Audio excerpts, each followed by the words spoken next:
السلام علیکم۔ میری آج کی کہانی ایک وفا شوار بیوی کی محبت کا خطرناک انجام ہے۔ اگر آپ کو کہانی پسند آئے تو چینل کو سبسکرائب کر دیں اور ویڈیو کو لائک کر دیں۔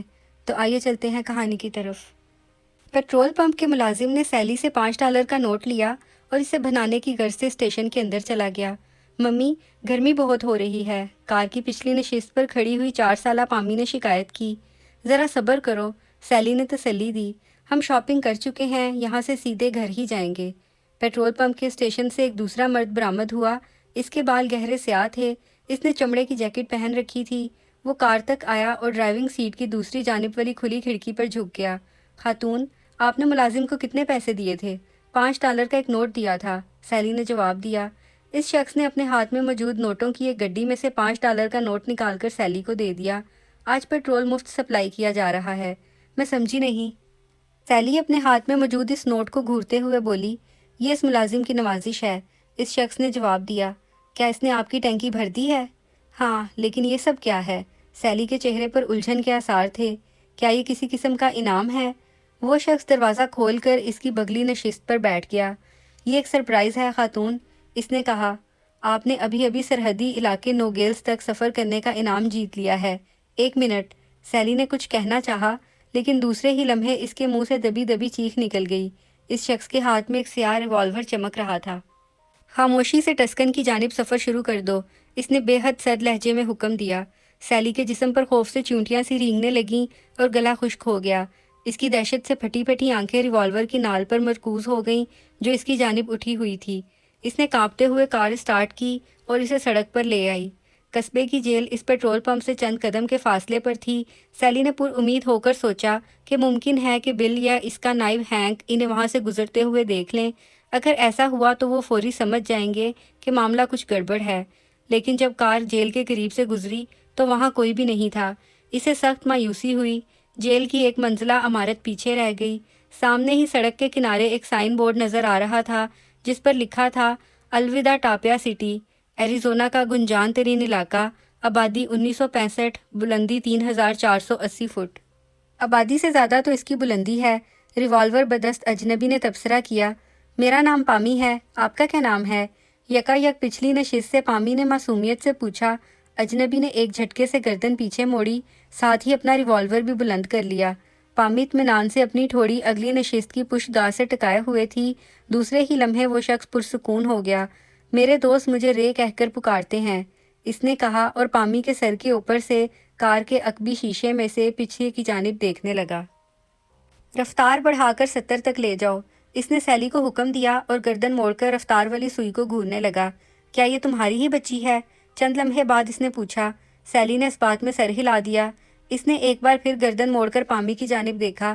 یہ بہت برا ہوا، وہ بڑبڑایا۔ اس بچی کی موجودگی خطرناک ثابت ہو سکتی ہے، اس نے خدشے کا اظہار کیا۔ یہ اتنی بڑی ہے کہ سب کچھ یاد رکھ سکتی ہے اور بتا بھی سکتی ہے۔ یہ صرف 4 سال کی ہے۔ بیبی، کیا تم جانتی ہو کہ نوکیلز کہاں ہیں؟ اس شخص نے گردن موڑ کر تیز لہجے میں پوچھا۔ بچی اپنی نشست پر جا بیٹھی اور انگوٹھا منہ میں لے کر نفی میں سر ہلا دیا۔ نہیں جانتی تو بہتر ہے، اس شخص نے کہا اور اس کے چہرے پر قدرے اطمینان چھلکنے لگا۔ کار اس وقت 70 میل فی گھنٹہ کی رفتار سے اڑی جا رہی تھی۔ اس کے پہیے تار کول کی تپتی ہوئی سڑک پر تیزی سے پھسل رہے تھے اور دور، بہت دور، ٹسکن کے عقب میں واقع چھوٹی چھوٹی پہاڑیاں کڑی دھوپ میں ہولے ہولے کانپتی ہوئی محسوس ہو رہی تھیں۔ اس کی نگاہیں اس کے حسین اور پرکشش چہرے سے آہستہ آہستہ سفر کرتی ہوئی اس کے نرم و نازک پیروں تک پہنچ گئیں۔ کیا نام ہے تمہارا؟ اس نے پوچھا۔ سیلی، وہ ہر ممکن حد تک پرسکون لہجے میں بولی۔ عمر بتانے کی ضرورت نہیں، وہ بولا۔ میں جانتا ہوں کہ تم کافی بڑی ہو۔ تم نے اسے لوٹ لیا ہے نا؟ سیلی نے عام سے لہجے میں کہا۔ کسے؟ وہ شخص قدرے چونک اٹھا۔ پیٹرول پمپ کے ملازم کو۔ میں مجبور تھا بیبی، اس نے جواب دیا اور دوسرے خالی ہاتھ کی مدد سے سگریٹ کا پیکٹ نکال کر ایک سگریٹ سیلی کی جانب بڑھا دیا۔ سیلی کے ہاتھوں کی گرفت اسٹیئرنگ وہیل پر سخت ہو گئی۔ کیا تم نے اسے قتل کر دیا ہے؟ نہیں، صرف بے ہوش کیا ہے، تھوڑی دیر بعد ہوش میں آ جائے گا، اس نے جواب دیا۔ کیوں، وہ تمہارا کچھ لگتا ہے؟ نہیں، سیلی نے جواب دیا۔ میں اس قصبے میں رہتی ہوں اور اس جیسے چھوٹے قصبوں میں لوگ ایک دوسرے کے کچھ لگتے ہوں یا نہ ہوں، پھر بھی ان کے درمیان ایک تعلق ضرور ہوتا ہے۔ رے نے خالی ہاتھ سے ماچس نکالی اور تیلی جلا کر پہلے اپنا اور پھر سیلی کا سگریٹ سلگایا۔ مجھے نوگیلز میں رقم کی ضرورت پڑے گی، اس نے کہا۔ اس احمق پولیس آفیسر نے میرا سب کچھ چھین لیا۔ یہ ریوالور اسی کا ہے جو میرے ہاتھ آ گیا ہے۔ سیلی پھر ہونٹ کاٹ کر رہ گئی۔ وہ ٹاپیا سٹی کے بارے میں سوچ رہی تھی جہاں اس کا سب کچھ تھا اور جس سے اسے بے حد محبت تھی۔ اس نے گردن موڑ کر پچھلی نشست کی جانب دیکھا۔ پامی سو گئی تھی۔ اس کا انگوٹھا اب بھی منہ میں تھا اور کھلونا اس کے ننھے بازو میں دبا ہوا تھا۔ سیلی کو یاد آ گیا کہ وہ آج دوپہر حسب معمول سوئی نہیں تھی۔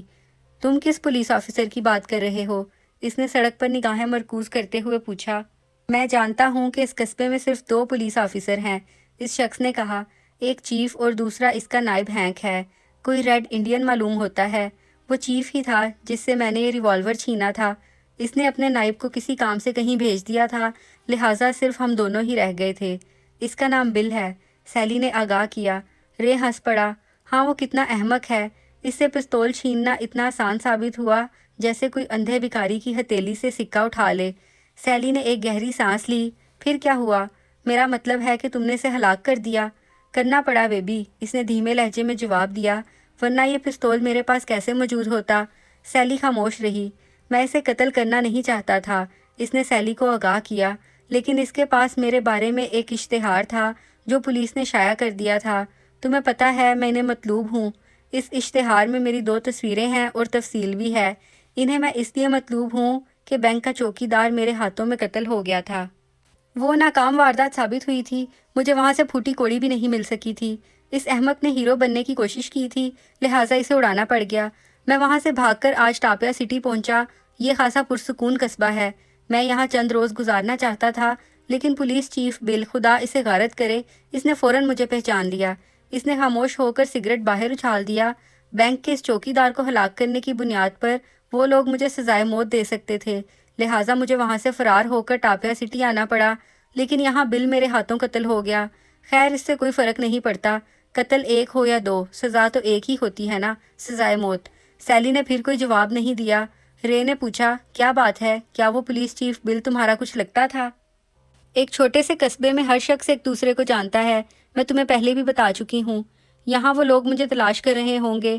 ٹسکن کے قریب پہنچنے پر اس نے کہا، سرحد پر ہمارے منتظر ہوں گے، چنانچہ ہمیں یہاں اس وقت تک پناہ لینی پڑے گی جب تک کہ وہ یہ نہ فرض کر لیں کہ ہم کسی اور طرف فرار ہو گئے ہیں۔ کار کو اگلی کچی سڑک پر موڑ لینا۔ ٹسکن کے مضافات میں وہ ایک سنسان چوراہے پر واقع ایک چھوٹے سے اسٹور کے سامنے رکے تھے۔ رے نے اسے گاڑی ایسی جگہ روکنے پر مجبور کیا جہاں اسٹور کے اندر سے وہ اس پر اچھی طرح نظر رکھ سکے۔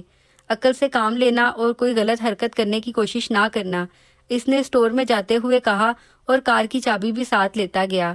جب وہ واپس آیا تو اس کے ہاتھ میں سبزیوں سے بھری ہوئی ایک تھیلی تھی اور 2 کمبل بھی۔ بچی کے لیے دودھ بھی لے لیا ہے، اس نے کہا۔ وہ گرد آلود کچی سڑک ایک متروک کان تک جا کر ختم ہو گئی۔ رے نے سبزی کی تھیلی میں سے کچھ چیزیں نکال کر سیلی کو دیں اور پامی کو دودھ پلایا۔ اس دوران اس نے اپنا ریوالور تان رکھا تھا۔ تم مجھے بالکل اچھے نہیں لگے، پامی نے دودھ پیتے ہوئے کہا۔ تم مجھ سے اچھی طرح بات نہیں کرتے، تم مجھ سے کچھ پوچھ رہے تھے۔ یہ کل تک سب بھول جائے گی، سیلی دھڑکتے دل کے ساتھ بولی۔ اسے سلا دو، رے نے ریوالور انگلی پر نچاتے ہوئے کہا۔ کوشش کرتی ہوں کہ یہ پچھلی نشست پر سو جائے۔ میں سونا نہیں چاہتی، پامی نے کہا۔ جیسا میں کہتی ہوں ویسا ہی کرو اور چپ رہو، سیلی نے تنبیہ کی۔ پامی نے انگوٹھا منہ میں لے لیا۔ اچھا ممی، وہ سعادت مندی سے بولی۔ رے اور سیلی کار سے اتر کر کچھ فاصلے پر بیٹھ گئے۔ اب شام کی تاریکی چھانے لگی تھی۔ کیا یہ شے تمہارے ہاتھ میں اگی تھی؟ سیلی نے ریوالور کی جانب اشارہ کر کے پوچھا۔ اس کے لہجے میں نرمی اور پیار کا تاثر تھا۔ رے نے ریوالور کو نرمی سے اچھالا۔ ایسا ہی معلوم ہوتا ہے، لیکن یہ محض تمہیں یہ احساس دلانے کے لیے ہے کہ کوئی غلط حرکت مت کر بیٹھنا، لیکن مجھے اس کی موجودگی کچھ اچھی نہیں لگ رہی ہے، سیلی نے ہلکے سے مسکرا کر کہا۔ اسے ہمارے درمیان حائل نہیں ہونا چاہیے، یہ کوئی رومان پرور شے تو ہے نہیں۔ رے نے ریوالور اپنے سے قریب اور اس کی پہنچ سے دور زمین پر رکھ دیا۔ میں تمہیں ایک بار پھر خبردار کرتا ہوں کہ چلاک بننے کی کوشش مت کرنا، اس نے دھمکی آمیز لہجے میں کہا، اور اگر تم نے ایسی کوئی کوشش کی تو میں تمہاری بچی کو قتل کر دوں گا اور پھر تم سے بھی نبٹ لوں گا۔ سیلی ایک جھرجھری سی لے کر رہ گئی۔ میں اتنی بے وقوف نہیں ہوں کہ اپنی اور اپنی بچی کی زندگی خطرے میں ڈالوں، وہ اپنی کیفیت پر قابو پانے کی کوشش کرتے ہوئے بولی۔ رے اسے ٹٹولتی ہوئی نظروں سے گھورنے لگا، لیکن اس کے چہرے پر متانت اور سچائی کے سوا کچھ نہ تھا۔ میرے خیال میں اس پولیس چیف سے تمہارا کوئی رومانس وغیرہ چل رہا تھا۔ چند لمحے بعد وہ اچانک بول پڑا، کیونکہ جب میں نے یہ کہا کہ وہ میری گولی سے ہلاک ہو گیا ہے تو تمہارے چہرے کا رنگ متغیر ہو گیا تھا۔ خیر اب اسے بھول جاؤ، کیونکہ اب تمہیں ایک نیا ساتھی مل گیا ہے۔ اس نے ہاتھ بڑھا کر ریوالور زمین سے اٹھا لیا۔ تمہیں میرے رویے سے کوئی تکلیف تو نہیں ہوئی تھی؟ نہیں، سیلی نے جواب دیا، برخلاف اس کے کہ تم نے مجھ سے اور میری بچی سے بے حد اچھا سلوک کیا ہے، تم ایک اچھے آدمی معلوم ہوتے ہو۔ اور ہاں، تمہارا یہ خیال غلط ہے کہ اس پولیس آفیسر سے میرا کوئی ایسا ویسا رشتہ تھا۔ میں ایک بیوہ ہوں۔ اور پولیس چیف ایک شریف اور ہمدرد انسان تھا، اور بس تم مجھے اچھے لگے ہو۔ یہ کہتے ہوئے وہ شرما گئی۔ شکریہ، وہ اٹھ کھڑا ہوا۔ میں بھی سوچ رہا تھا تم مجھے بے حد پسند آئی ہو۔ میں تمہیں اپنے ساتھ رکھنا چاہتا ہوں۔ سیلی اپنی زلف ایک ادا سے چھٹک کر مسکرا دی۔ رے نے کمبل اٹھا لیا۔ کہاں چلے؟ سیلی پوچھے بغیر نہ رہ سکی۔ معدنی کان کے اندر، اس نے جواب دیا۔ اور ہاں، یاد رہے تم کبھی وثوق سے نہیں کہہ سکتی کہ میں سو رہا ہوں یا جاگ رہا ہوں۔ تم بھی اب اطمینان سے سو جاؤ۔ سیلی وہیں گھاس پر دوسرا کمبل بچھا کر سو گئی۔ کار کی چابی رے کے پاس تھی۔ اگلے روز سورج ایک بار پھر آگ برسا رہا تھا اور سڑکیں تپنے لگی تھیں۔ ان کی کار لہراتی چلی جا رہی تھی۔ یہاں سے رفتار کی حد میں رہ کر سفر کریں گے، رے نے کہا، اور جہاں تک ممکن ہو سکا ہائی وے سے گریز کریں گے۔ اس نے ریوالور کی نال سے سامنے پھیلے ہوئے نقشے پر لگی ہوئی ایک سیاہ لکیر کی جانب اشارہ کیا۔ یہ نقشہ اسے کار کے اندر سے ملا تھا۔ پھر مزید کہا، بہتر ہے کہ یہ سڑک استعمال کرو۔ اس نے ہدایت کی، یہ پختہ معلوم ہوتی ہے اور اپاچی ویلز کے قریب سے ہو کر گزرتی ہے۔ وہاں ایک ہوٹل بھی ہے جہاں ہم کم از کم 2 روز قیام کریں گے اور صورتحال کا جائزہ بھی لیں گے۔ اس نے نقشہ لپیٹ کر رکھ دیا۔ ہم اسٹیٹ روٹ 16 پر گامزن ہیں جو ڈرائی ریور نامی قصبے سے ہو کر گزرتی ہے، سیلی نے کہا۔ پچھلی نشست پر بیٹھی ہوئی پامی کچھ گانے لگی تھی۔ بچے گاتے ہوئے کتنے اچھے لگتے ہیں، وہ مسکرا کر بولا۔ سیلی نے مسکراتے ہوئے اس بات میں سر ہلایا۔ اچھا ہاں، اس اپاچی ویلز کے بارے میں تمہارا کیا خیال ہے؟ اس نے پوچھا۔ کیا وہاں ٹھہرنا مناسب رہے گا؟ یہ ایک اچھا خیال ہے، سیلی نے تائید کی۔ مجھے ہوٹل میں ٹھہرنا اچھا لگتا ہے، اور پھر تمہاری رفاقت میں تو یہ قیام اور بھی پرلطف ہو جائے گا۔ میں تمہاری زبان سے یہی سننا چاہتا تھا، وہ مسکرا کر بولا۔ میں سچ کہہ رہی ہوں، بالکل سچ، سیلی نے اس بات میں سر ہلاتے ہوئے کہا۔ اس کا مطلب یہ ہوا کہ تم واقعی مجھے پسند کرنے لگی ہو؟ عورت کی آنکھیں کبھی جھوٹ نہیں بولتیں، سیلی نے اس کی آنکھوں میں جھانک کر کہا۔ وہ قصبہ ڈرائی ریور کے مضافات میں ایک بلندی طے کرنے ہی لگے تھے کہ اچانک انہیں ناکہ بندی نظر آئی۔ روٹ 16 اور ہائی وے کے سنگم پر سڑک کے دونوں جانب پولیس کاریں کھڑی تھیں۔ کار موڑو، رے نے چیخ کر حکم دیا اور تیزی سے گردن موڑ کر پیچھے دیکھا۔ خدایا، دوسرے ہی لمحے اس کے منہ سے نکل گیا۔ ان کے پیچھے ایک اور کار چلی آ رہی تھی، ہائی وے پٹرول، وہ بھکلا کر بولا۔ یہ لوگ ضرور کسی بگلی سڑک سے نکل کر ہمارے تعاقب میں آ رہے ہیں۔ اس نے ریوالور اپنی جیکٹ کے نیچے بیلٹ میں اڑس لیا۔ کوئی بات نہیں، میں ان سے نمٹ لوں گا۔ سیلی نے کار کی رفتار دھیمی کر دی۔ احمق نہ بنو، وہ لوگ یہی چاہتے ہیں کہ تم کوئی غلط قدم اٹھاؤ۔ تمہیں ہر صورت فرار ہونا پڑے گا۔ میں انہیں مصروف کر لوں گی۔ ہاں ٹھیک ہے، رے نے اتفاق کیا۔ کار روکو، میں فرار ہو رہا ہوں۔ اس نے دروازہ کھول لیا۔ تم سے اپاچی ویلز میں ملاقات ہوگی۔ ہاں ڈارلنگ، وہ بولی۔ عقب نما آئینے میں اسے پیچھے آنے والی کار رکتی ہوئی نظر آئی۔ پولیس کار کے دروازے پوری طرح کھل گئے اور 2 باوردی پولیس والے اچھل کر باہر آ گئے۔ انہوں نے ہوائی فائر کیے۔ رے سڑک کے اس پار درختوں کے جھنڈ کی طرف بھاگتا چلا گیا۔ سیلی اسے دیکھتی رہی، یہاں تک کہ وہ نشیب میں اتر کر اس کی آنکھوں سے اوجھل ہو گیا۔ اس نے کار دوبارہ سٹارٹ کر دی۔ اب تم آرام سے اپنی سیٹ پر بیٹھی رہو، اس نے پامی سے کہا اور ایکسلریٹر پر پاؤں کا دباؤ بڑھا دیا۔ کار بندوق سے نکلی ہوئی گولی بن گئی۔ ناکہ بندی کے قریب کھڑے ہوئے پولیس والے برق رفتاری سے کار کو اپنی جانب بڑھتے دیکھ کر بھکلا گئے۔ اس نے قریب پہنچ کر بے حد مہارت اور چابک دستی سے کار کو لہرا کر ان دونوں کاروں کے درمیان سے نکال لیا، لیکن پھر اس پر قابو نہ پا سکی اور اس کی کار سڑک کے کنارے لگے جنگلے سے جا ٹکرائی۔ اسے فرار ہونے دو، اس نے آواز بلند خود کلامی کے سے انداز میں کہا۔ خدا کے لیے اسے فرار ہونے دو۔ اس کے ساتھ ہی اس نے مڑ کر پامی کی طرف دیکھا۔ وہ ٹھیک تھی، گویا اس نے پولیس کی توجہ اپنی جانب کر لی تھی۔ پامی اکبی شیشے سے پیچھے کی جانب دیکھ رہی تھی۔ واؤ واؤ، ٹکر ہو گئی، وہ ہنس ہنس کر تالیاں بجانے لگی۔ پولیس والے اس کے قریب پہنچ چکے تھے۔ میں گھر جانا چاہتی ہوں، وہ ان سے بولی۔ اور بس، آپ کو کوئی چوٹ وغیرہ تو نہیں آئی؟ ایک پولیس والے نے پوچھا۔ نہیں، میں بالکل ٹھیک ہوں۔ اس نے آپ کو پریشان تو نہیں کیا تھا؟ نہیں، سیلی نے جواب دیا۔ ایک بات سمجھ میں نہیں آئی، وہ آفیسر بولا۔ آپ جانتی تھیں کہ وہ کار سے کود کر فرار ہو گیا ہے؟ ہاں، سیلی نے تائید میں سر ہلا کر کہا۔ پھر آپ نے ناکہ بندی توڑنے کی کوشش کیوں کی؟ آپ نے ہمارے لیے مشکلات پیدا کر دی ہیں۔ آپ نے اسے تعاون نہ کیا ہوتا تو وہ فرار نہیں ہو سکتا تھا۔ مجھے بے حد افسوس ہے، سیلی نے معذرت امیز لہجے میں کہا۔ میں شاید نروس ہو گئی تھی، میں خود بھی نہیں جانتی تھی کہ کیا کر رہی ہوں۔ آپ خوش قسمت ہیں کہ زندہ بچ گئیں اور یہ بچی بھی محفوظ ہے، آفیسر نے ہمدردی سے کہا۔ آپ کی کار کو تھوڑا سا نقصان پہنچا ہے، میں اپنے ایک ساتھی کو بھیج کر اسے ٹھیک کرا دوں گا، شکریہ۔ کیا میں اب گھر جا سکتی ہوں؟ میڈم تھوڑی دیر رک کر تازہ دم ہو لیں۔ نہیں شکریہ، میرے خیال میں میرا اس وقت گھر چلے جانا بہتر ہے۔ اس مفرور مجرم کی گرفتاری کے بعد آپ کو اپنا بیان دینا پڑے گا۔ کیا ہم ٹاپیا سٹی میں آپ سے رابطہ قائم کر سکتے ہیں؟ ہاں، جس وقت بھی آپ لوگ چاہیں میں حاضر ہوں۔ اس نے تھیلی میں سے کھانے کی چیزیں نکال کر پامی کو دیں۔ میں دودھ پیوں گی، پامی نے مچلتے ہوئے کہا۔ میری جان، میں دودھ لینا بھول ہی گئی اور اب کافی رات ہو گئی ہے، سارے سٹورز بند ہو چکے ہیں، وہ بولی۔ آپ بھول گئی مما، مگر وہ شخص دودھ لینا نہیں بھولا تھا، پامی نے یاد کرتے ہوئے کہا۔ اسی لمحے دروازے پر ہلکی سی دستک ہوئی۔ کون؟ میں ہوں، دروازہ کھولو۔ باہر سے آواز آئی، یہ رے تھا۔ سیلی نے دروازہ بآہستگی کھول دیا، وہ چپکے سے اندر آ گیا۔ اس کے ہاتھ میں ریوالور دبا ہوا تھا، اس نے مڑ کر اپنے عقب میں دروازہ بند کر دیا۔ تم فرار ہونے میں کامیاب ہو گئے تھے، سیلی خوش ہو کر بولی۔ مجھے بے حد خوشی ہوئی، یہ بے حد آسان ثابت ہوا، اس نے شانے اچکا کر کہا۔ میں نے ان کی ناک کے عین نیچے سے ایک کار چرا لی تھی اور ان کے درمیان سے نکل کر ہوشیاری سے یہاں آ گیا۔ وہ اب بھی مجھے مضافات میں تلاش کرتے پھر رہے ہیں۔ اس نے ایک لمحہ توقف کیا اور مسکراتی ہوئی آنکھوں سے سیلی کو دیکھنے لگا۔ تم نے مجھے فرار ہونے کا موقع تو دیا ہی تھا، لیکن یہاں ملنے کا وعدہ پورا کر کے واقعی اپنی محبت کا ثبوت دیا ہے۔ تمہاری یہ بات میرے دل کو چھو گئی ہے۔ سیلی نے شرما کر پلکیں جھکا لیں۔ اچھا مجھے کچھ کھانے کو دو، بھوک سے جان نکل رہی ہے، اس نے ریوالور انگلی پر نچاتے ہوئے کہا۔ میں ابھی تمہارے کھانے کے لیے کچھ لاتی ہوں، سیلی کچن کی جانب مڑی۔ لیکن پہلے اس ریوالور کو کہیں رکھ دو، کھاتے وقت بھی تم اسے ہم پر تانے رہو گے؟